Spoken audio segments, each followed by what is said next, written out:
बिहार के सासाराम विधानसभा सीट की। सासाराम विधानसभा जो सासाराम लोकसभा के एक विधानसभा सीटों में से एक है और ये रोहतास जिले में आता है। सासाराम विधानसभा के समीकरण भी बड़े दिलचस्प हैं और फिलहाल यहाँ आरजेडी के राजेश कुमार गुप्ता विधायक हैं। यहाँ का इतिहास क्या रहा है और इस बार उसका क्या कुछ असर यहाँ के समीकरणों पर पड़ेगा, इन तमाम चीजों पर चर्चा करेंगे। हमारे साथ हमारे वरिष्ठ सहयोगी राकेश रंजन जी मौजूद हैं, सीधे चलेंगे उनके पास। राकेश जी, सासाराम विधानसभा के समीकरणों को इस बार किस तरह से देख रहे हैं आप? देखिए, सासाराम विधानसभा चुनाव में पिछली बार एनडीए को सीट एक्सचेंज करने का नुकसान जो है वो उठाना पड़ा, क्योंकि सासाराम ट्रेडिशनली बीजेपी की सीट रही थी, लेकिन पिछली बार जेडीयू यहां से चुनाव लड़ा और उसका नुकसान जो है वो आपको एनडीए फोल्डर को उठाना पड़ा। वैसे अगर हम सासाराम विधानसभा की बात करें तो सासाराम विधानसभा के नाम से जो चुनाव हुआ पहला, वो 1957 में हुआ और तब दो विधायक चुने गए थे, विपिन बिहारी सिन्हा और रामाधार दुसाद। वैसे सासाराम सह रोहतास विधानसभा क्षेत्र के नाम से 1952 में भी चुनाव हुआ था और तब भी दो विधायक चुने गए थे, जगन्नाथ सिंह और गोविंद। तो ये हम देखते हैं। लेकिन अगर आप सासाराम विधानसभा की बात करें तो फिर जब 1962 में चुनाव हुआ तब से एक ही विधायक जो है वो चुने जाने लगे। अगर आप सासाराम विधानसभा क्षेत्र को देखें तो यहाँ पर दिखता है कि यहाँ पर समाजवादी विचारधारा प्रवाहित होती रही है। कांग्रेस को उतनी सफलताएं यहाँ पर नहीं मिली हैं। दरअसल अगर आप देखें तो 1952 में जो दो विधायक बने थे वो कांग्रेस के थे और जो आखिरी जीत कांग्रेस को सासाराम विधानसभा क्षेत्र में मिली वो 1967 में मिली। उससे पहले 1962 में भी वो जीतने में कामयाब हुई थी। तो यही 1967 में कांग्रेस की जीत पर सासाराम में फुल स्टॉप लग गया। लेकिन जो सोशलिस्ट विचारधारा वाली पार्टियां रही उनको यहाँ पर कामयाबी मिली। अगर आप 1985 तक देखें तो कुल 11 विधायक चुने गए थे, जिसमें 7 विधायक जो है वो सोशलिस्ट पार्टियों से रिश्ता रखते थे और 4 विधायक जो हैं वो कांग्रेस के थे।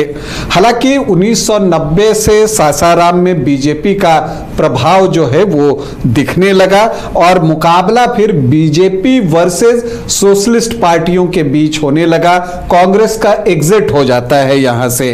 और इसके अलावा अगर आप देखें तो इस दौरान 1990 से अगर आप देखिए तो कुल 8 चुनाव जो है वो हुए हैं, जिसमें 5 बार जो सफलता है वो बीजेपी को मिली है और 3 बार सोशलिस्ट पार्टियां यहां पर चुनाव जीतने में सफल रही 1990 से। लेकिन जब आप 2000 से 2015 के बीच देखिएगा तो जो मुख्य मुकाबला है यहाँ पर बीजेपी वर्सेस आरजेडी देखने को मिलेगा। इस दौरान जो कुल 5 चुनाव हुए उसमें 3 बार जो है बीजेपी को कामयाबी मिली, 2 बार आरजेडी जीतने में सफल रहा। लेकिन पिछली बार 2020 में बीजेपी इस सीट से चुनाव नहीं लड़ रही थी, गठबंधन में ये सीट जेडीयू को गया था, क्योंकि जो आरजेडी के सिटिंग विधायक थे अशोक कुमार कुशवाहा वो जेडीयू में शामिल हो गए थे, तो इसीलिए जो है ये सीट जेडीयू के पास गई। लेकिन तब आरजेडी ने एक नया प्रयोग किया यहाँ पर और राजेश कुमार गुप्ता को उतारकर परिणाम अपने पक्ष में कर लिया। जब आप सासाराम विधानसभा क्षेत्र की बात करते हैं तो एक और चीज की बात करनी होगी और वो है जो दो व्यक्तियों के बीच प्रतिद्वंद्विता की बात, जो राइवलरी रही है। 2 व्यक्ति कौन कौन? एक जवाहर प्रसाद और दूसरे जो हैं अशोक कुमार। इन दोनों के बीच जो है एक मुकाबला जो है वो लगातार चला है और इन दोनों के बीच आप देखें तो 1995 से जो 6 मुकाबले हुए हैं इन दोनों के बीच में वो काफी प्रतिस्पर्धी देखने को मिला। हालांकि इन 6 मुकाबलों में 4 बार जो है जवाहर प्रसाद को जीत मिली तो 2 बार जो है यहां पर अशोक कुमार को भी कामयाबी मिली। तो ये सारी चीजें सासाराम की पृष्ठभूमि में दिखता है, उसके इतिहास में दिखता है। एक और चीज है कि कुल 19 विधायक, अगर हम 1952 में जो सासाराम सह रोहतास विधानसभा चुनाव हुआ था उसको इंक्लूड कर लें तो कुल 19 विधायक जो है यहां से चुने गए हैं, जिसमें बीजेपी से सर्वाधिक 5 विधायक बने हैं, कांग्रेस से 4 विधायक चुने गए हैं, आरजेडी भी इस सीट पर 3 बार सफल रहा है। तो जनता पार्टी जो है उसको 2 अवसरों पर कामयाबी मिली है। प्रजा सोशलिस्ट पार्टी भी 3 बार इस सीट को जीतने में सफल रही है। लोक दल और किसान मजदूर प्रजा पार्टी को एक बार यहां पर सफलता मिली है। अगर आप सर्वाधिक जीत की बात करें व्यक्तिगत रूप से कि किसको सबसे ज्यादा बार सासाराम विधानसभा का प्रतिनिधित्व करने का अवसर मिला, तो जवाब है जवाहर प्रसाद कुशवाहा, जो कि 5 बार यहां से चुनाव जीतने में सफल रहे। विपिन बिहारी सिन्हा और राम सेवक सिंह भी 3 बार यहां से चुनाव जीते हैं। अब अगर आप यहां के आखिरी 3 चुनाव को देखें और उन आंकड़ों के जरिए चीजों को समझने की कोशिश करें तो क्या दिखता है। 2010 में बीजेपी से जवाहर प्रसाद जो है वो उम्मीदवार थे, जिनको 50,856 वोट आए, मतलब 35.2%, और अशोक कुमार आरजेडी के उम्मीदवार थे, उनको आए 45,445 वोट। सरवर अली खान बीएसपी के प्रत्याशी थे, उनको आए 9,990 वोट, मतलब लगभग 7% वोट, और सलामत अंसारी को आए 7,412 वोट, मतलब 5.13% वोट। तो ये जो मल्टी कॉर्नर फाइट हुई उसमें 35.2% वोट लाकर जवाहर प्रसाद 5,411 वोटों से चुनाव जीत गए।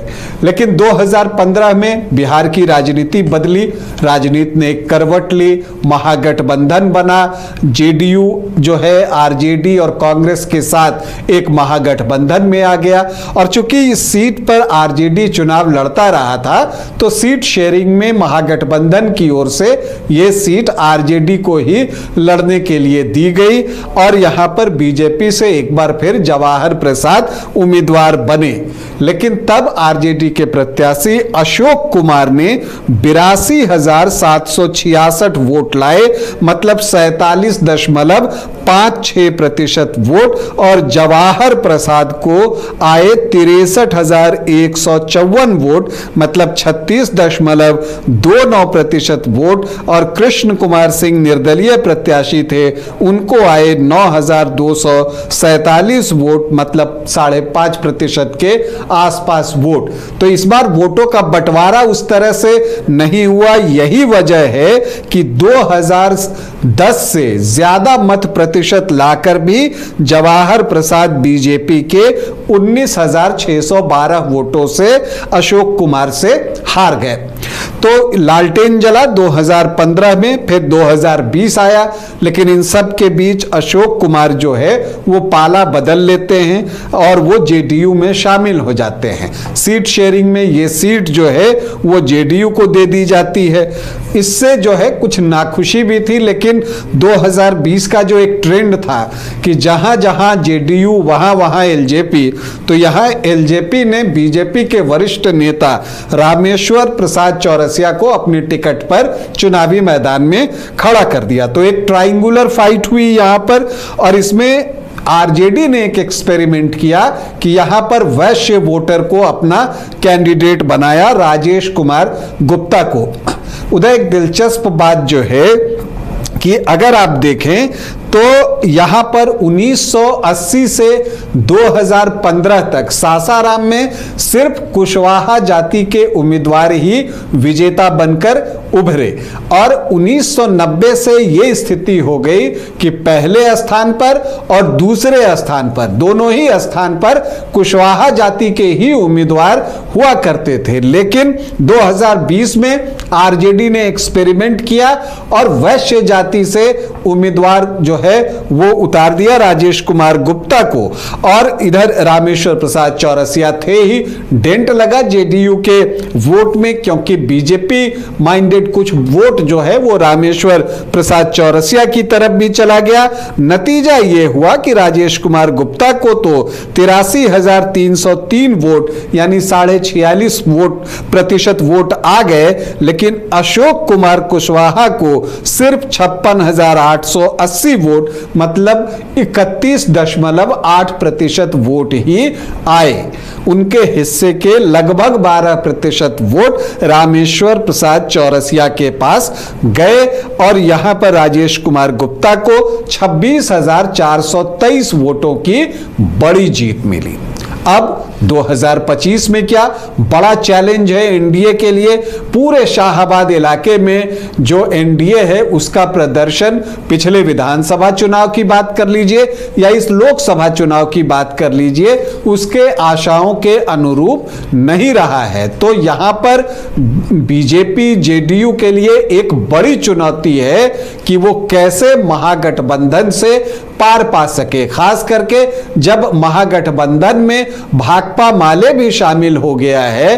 तो एक कहते हैं कि डेडली कॉम्बिनेशन यहां पर महागठबंधन का बन गया है। वैसे अगर हम यहां पर संभावित उम्मीदवारों की बात करें तो देखिए, आरजेडी से राजेश कुमार गुप्ता का नाम सबसे पहले आ रहा है, क्योंकि वो सिटिंग विधायक हैं। पिछला चुनाव बड़े मार्जिन से जीते 26,423 वोटों से। लेकिन एक और नाम जो है वो चर्चा में है, वो है सीमा कुशवाहा का नाम। उनका नाम भी यहां पर जो है वो चर्चा में है कि वो शायद सासाराम से चुनाव लड़े। और इसकी वजह यह है कि यहां कुशवाहा जाति के वोटर्स बहुत ज्यादा हैं और सीमा कुशवाहा लगातार आरजेडी का प्रचार लोकसभा चुनाव के दौरान भी जो है वो करती रही। तो उनकी भी इच्छा होगी कि उनकी मनपसंद सीट उनको मिले। अब अगर यहां नहीं मिलता तो हो सकता है डेहरी की तरफ जो है उनको कोई सीट दिया जाए, या नहीं तो करगहर की वो हैं। लेकिन मुझे लगता है सासाराम या डेहरी में से कोई एक सीट से वो लड़ना पसंद करेंगी। जहां तक आपको बात है एनडीए की, तो ये बड़ा फैसला जो है एनडीए को लेना है कि यहां से जेडीयू ही चुनाव लड़ेगा या बीजेपी की, चूंकि ये ट्रेडिशनल सीट रही है तो यहां से बीजेपी का प्रत्याशी उतारा जाए। ये एक बड़ा फैसला एनडीए की तरफ से होना अभी बाकी है। अगर जेडीयू की तरफ जाता है तब तो अशोक कुमार जो हैं उसके प्रत्याशी होंगे, इसमें किसी को कोई संदेह नहीं होना चाहिए। लेकिन अगर बीजेपी की तरफ जाता है तो यह देखना दिलचस्प होगा कि क्या जवाहर प्रसाद खुद चुनावी मैदान में उतरते हैं, क्या उनको पार्टी टिकट देती है या उनके परिवार से उनके बेटे चुनाव लड़ना चाहते हैं। यह देखना जो है दिलचस्प होगा। और दिलचस्प तो यह भी देखना होगा कि यहां जनसुराज किसे प्रत्याशी बनाता है, क्योंकि प्रशांत किशोर की नजर भी इस सीट पर लगी हुई है। तो यहां से वो किस जाति का उम्मीदवार देता है उस पर भी बहुत कुछ निर्भर करेगा। अब अगर हम यहां के जातीय समीकरण को देखें तो क्या कुछ दिखता है। यहां पर जो अनुसूचित जाति के वोटर्स हैं वो लगभग 17.5% हैं, 17.55%। जो मुस्लिम वोटर्स हैं वो 15.2%, यादव 7 से 8%। तो जो एमओवाई है वो 22 से 23% के आसपास ही पहुंचता है। और यही वजह है कि आरजेडी जो यहां प्रत्याशी देता है वो एनडीए खेमे को जो जातियां परंपरागत रूप से वोट कर रही हैं उनमें से चुनता है। पहले कुशवाहा जाति से उम्मीदवार देता था, पिछली बार उसने वैश्य जाति से उम्मीदवार दिया। इस बार भी ऐसा ही होगा, ये मानकर चलना चाहिए। राजपूत यहां 7 से 8% हैं, ब्राह्मण 5.5 से 6%, कायस्तों की भी ठीक ठाक संख्या यहां पर है। तो सामान्य जाति को हम देखें तो 12 13% के आसपास सामान्य जाति के वोटर्स हैं। कुशवाहा वोटर्स 18 से 20%, तो ये डिसाइडिंग होंगे। कुर्मी भी 2-3% हैं। तो अगर आप देखें तो 21 से 23% के बीच जो है वो कोयरी और कुर्मी हैं। वैश्य भी 9 से 10% हैं। तो अगर आप एनडीए फोल्डर के वोट देखें तो वो 43-44% दिखता जरूर है, लेकिन उतना रहता नहीं है, क्योंकि प्रत्याशी आरजेडी इसी में से किसी जाति से किसी को बनाता है, जिसकी वजह से एनडीए के वोटों में बंटवारा होता है और पिछली बार उसकी कीमत जो है वो एनडीए को चुकानी पड़ी। लेकिन जब इस बार लोकसभा का चुनाव हुआ तो भले ही सासाराम लोकसभा सीट जो है वो बीजेपी ने गंवा दी, लेकिन जहां तक सासाराम विधानसभा क्षेत्र की बात है तो यहां पर शिवेश कुमार को 7,160 वोटों की लीड मिली है और एनडीए के लिए यही उम्मीद की किरण है कि अगर आप एक होकर चुनाव लड़ते हैं तो सासाराम में बाजी पलटी जा सकती है। तो क्या कुछ होता है इसका अभी इंतजार है, लेकिन सासाराम में एक दिलचस्प मुकाबला होने जा रहा है, इससे किसी को इनकार नहीं है। तो देखिए सासाराम में समीकरण क्या कुछ आते हैं, इसके लिए हमें थोड़ा सा इंतजार करना पड़ेगा। वहीं पीके की पार्टी, प्रशांत किशोर की पार्टी और दूसरी पार्टियां इन समीकरणों को कितना प्रभावित करेंगी, ये भी बड़ी बात होगी।